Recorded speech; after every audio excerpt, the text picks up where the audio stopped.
కొంతమంది సరెండర్ అయ్యిండ్రు, ఇద్దరు ముగ్గురు. ఒక అతనే ఫైరింగ్ చేస్తే అతన్ని కొంచెం ఫైరింగ్ చేసి ఆ విధంగా బాగా ఇంకా గుర్తున్న సంఘటన ఉందా? ఇంకా ఆ విధంగా అంటే ఒక దగ్గర చెదలగుమ్మి ఎన్కౌంటర్లో కూడా మేము మహిళలమే తప్పించుకున్నాం సార్. నలుగురు చెదలగుమ్మి అని అడవిలో సార్ అది.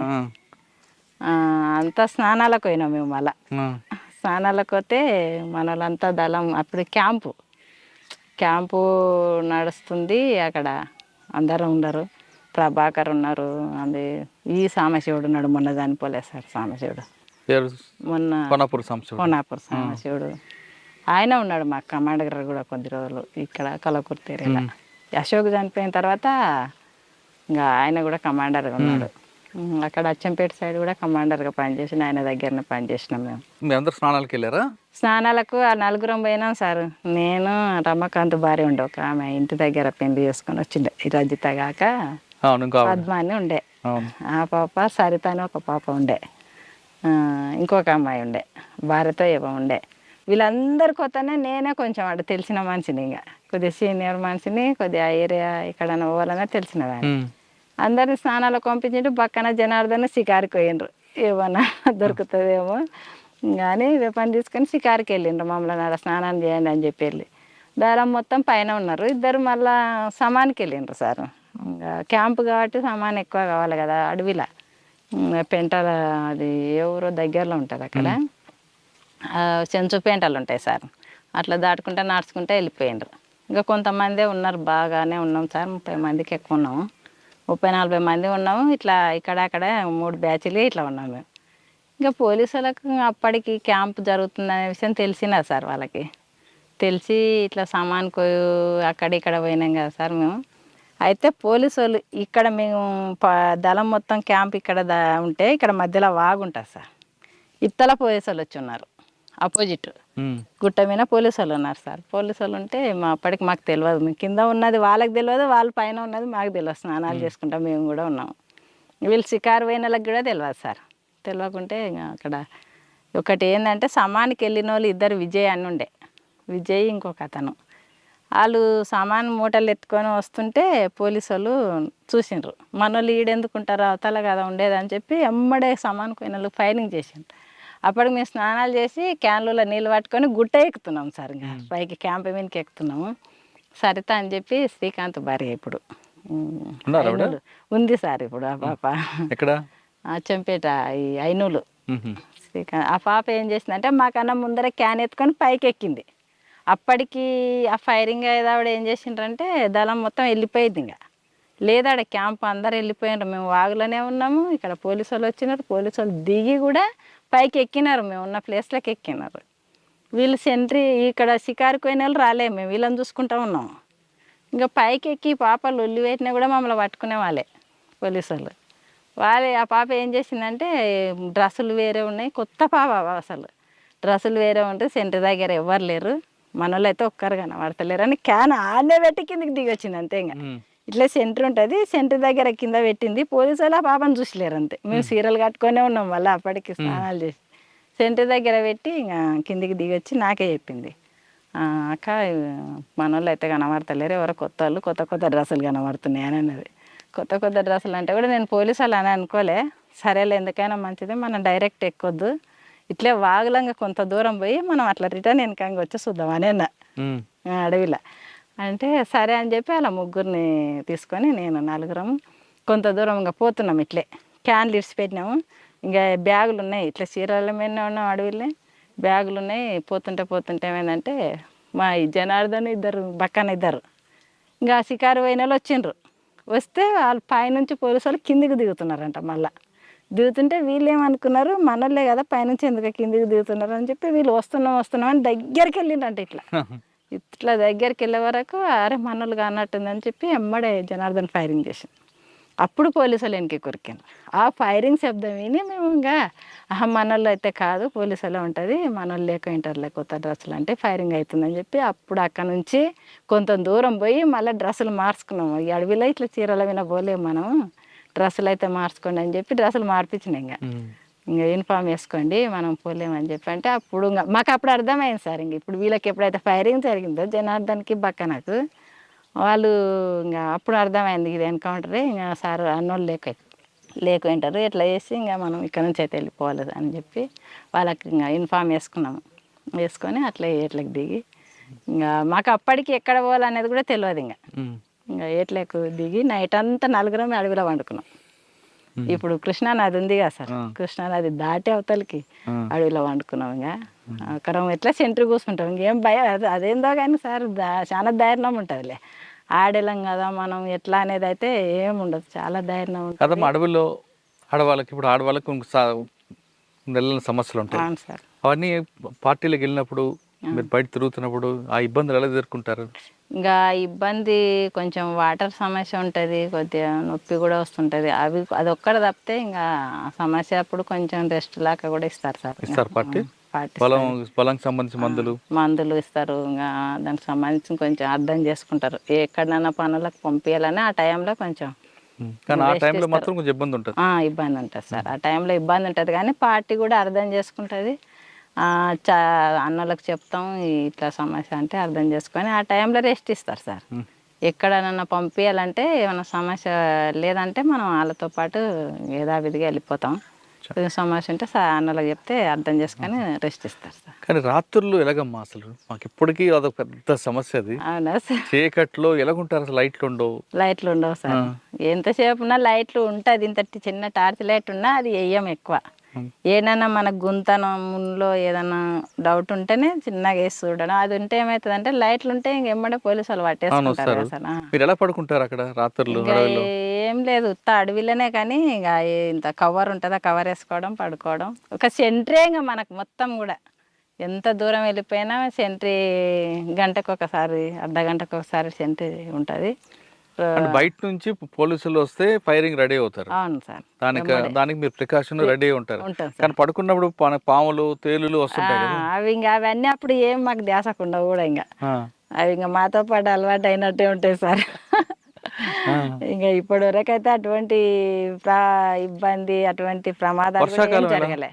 వర్షాకాలం కూడా ఇంకా కవర్ కింద ఒక కవర్ ఉంటే పైన ఇంత చెట్టు ఉన్నా కూడా చెట్టు మీద కవర్ అన్న వేసుకుంటాము, లేదంటే తాళ్ళు పెట్టి ఇట్లా గుడిసెలాకి వేసుకుంటాం సార్. ఎవరి చెట్టు కాడ, ఎవరు కూర్చునే కాడ, ఎవరు వారం చదువుకుంటూనే ఉంటాం. సెంట్రీ ఉన్నదంటే మా పనులు మేమేందంటే ఒక బుక్స్ చదవడమే. ఏ బుక్స్? ఇట్లే విప్లవానికి సంబంధించిన బుక్స్ చదువుతాం సార్. పార్టీ తెప్పిస్తుంది ఎవరెవరే బుక్స్లు చదవాలని చెప్పి దళ కమాండర్ కానీ, ఈ జిల్లా కమిటీ మెంబర్ కానీ బుక్స్ పంపిస్తారు, అవి చదువుకుంటాం. వేరే ఏముండదు. ఇంకా సాయంత్రం 4 అయిందంటే ఇంక మళ్ళీ మనం ఏ గ్రామానికి పోవాలి, ఎవరిని కలవాలి, ఏ సమస్యలు అనేది చెప్పి ఆ రోజు మాట్లాడుకుంటాం సార్.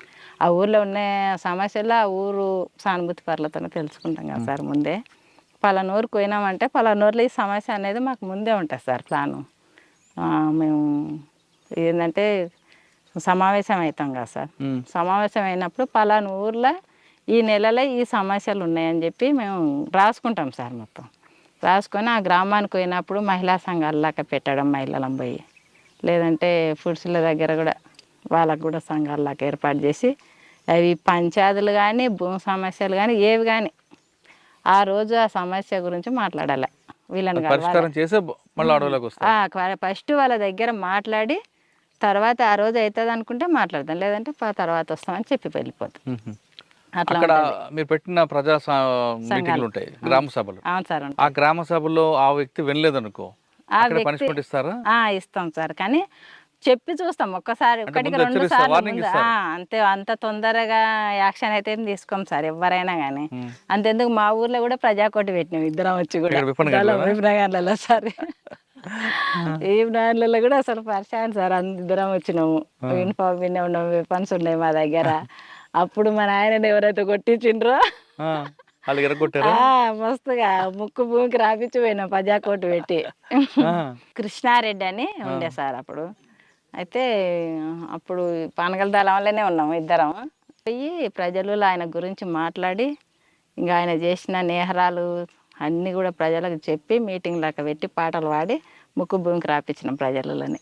తప్పని ఒప్పించిన వాడ ఆయన దగ్గర. కానీ పార్టీలో మావోయిస్ట్ పీపుల్స్ వార్ పార్టీలో వ్యక్తిగత కక్షలకు ఎక్కువ ప్రాధాన్యత ఇవ్వకూడదు అని ఉంటది. అవును సార్, వ్యక్తిగత కక్షలు ఏం కాదు సార్. మరి మీ అది నాన్నగారు కొట్టినందుకు కదా అని కొట్టిన అతనే అంటున్నా కానీ ఆ ఆయన కొట్టిన కొట్టిన అతన్ని, మీ నాన్నగారు కొట్టిన అతన్ని తీసుకొచ్చి నేలకు దానికోసం కాదు సార్ రాపించింది. పాత అంటే పాత నువ్వు అట్లా అనుకుంటున్నావా సార్? అట్లని కాదు, ఊర్లో అనేది మొత్తం పెత్తనం అతనిదే.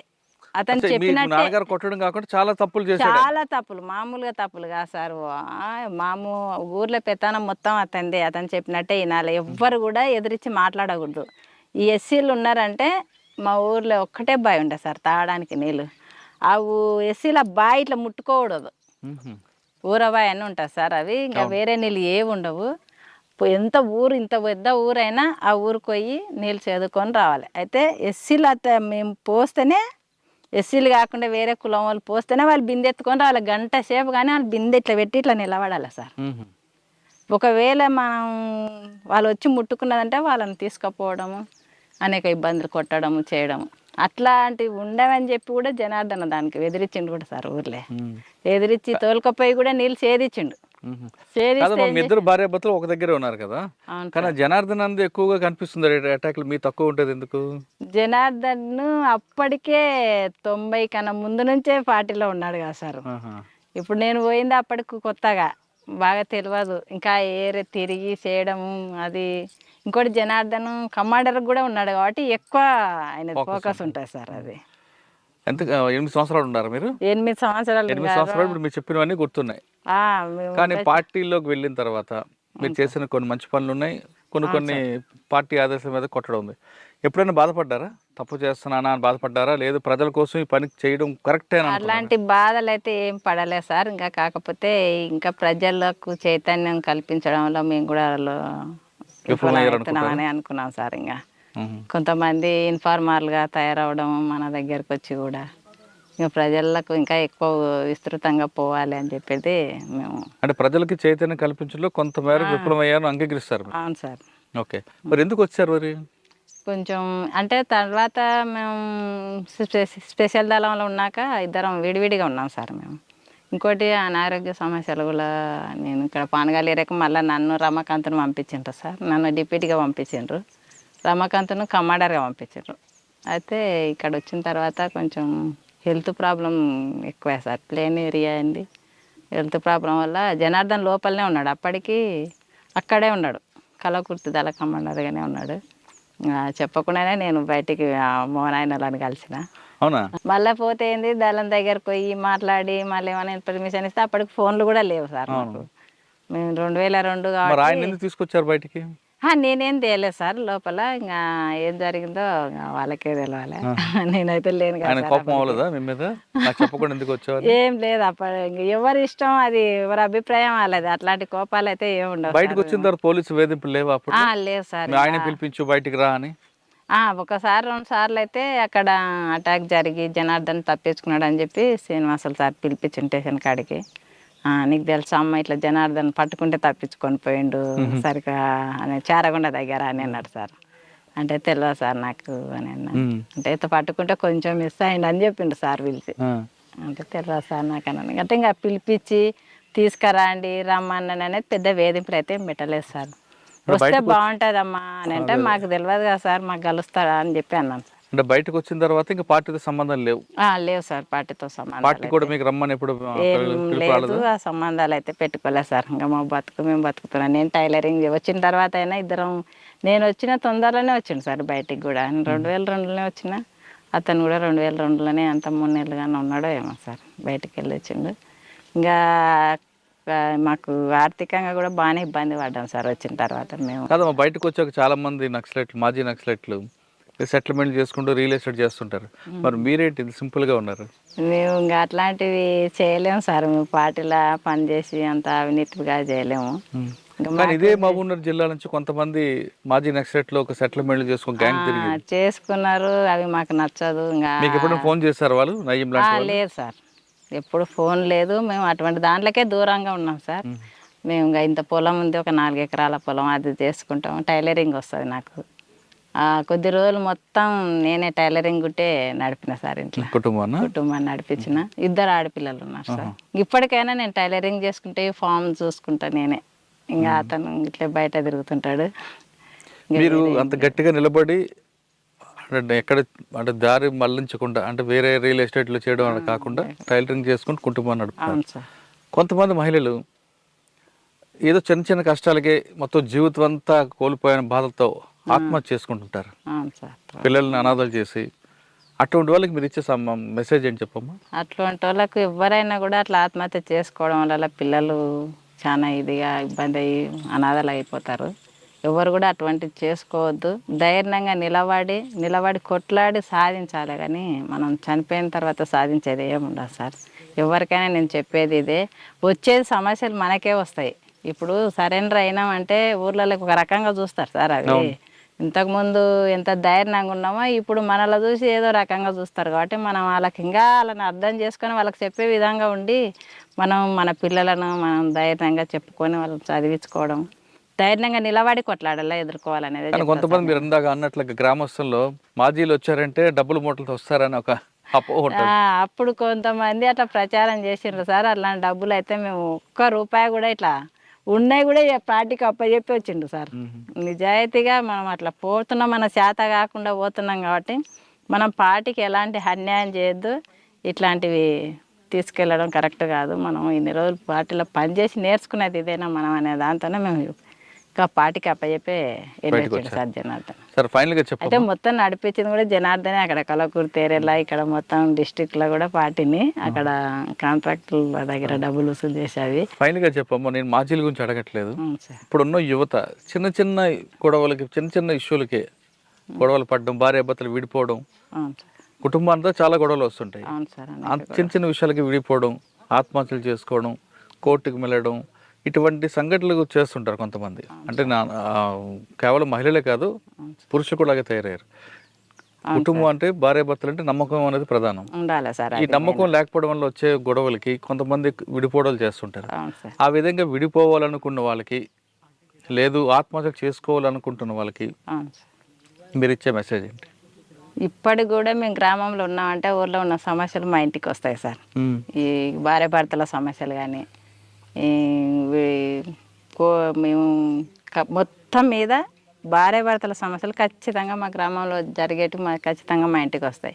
జనార్దన్ లేకుండా నా దగ్గర చెప్తుంటారు సార్, ఇది ఇట్లా అది అట్లా అని చెప్పి. అంటే ఈమెకు కూడా 4 విషయాలు తెలుసు చెప్తుంది అన్నదంతనా.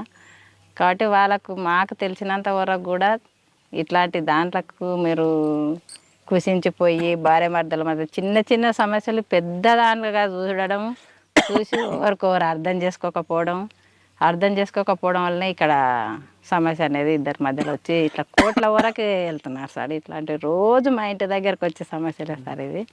ఎవ్వరు కూడా ఇట్లాంటి సమస్యలకు మీరు ఇదే అయ్యి విడిపోయి పిల్లలు తల్లులు వేరుగా అట్లా కుటుంబాలు నాశనం చేసుకోవద్దు.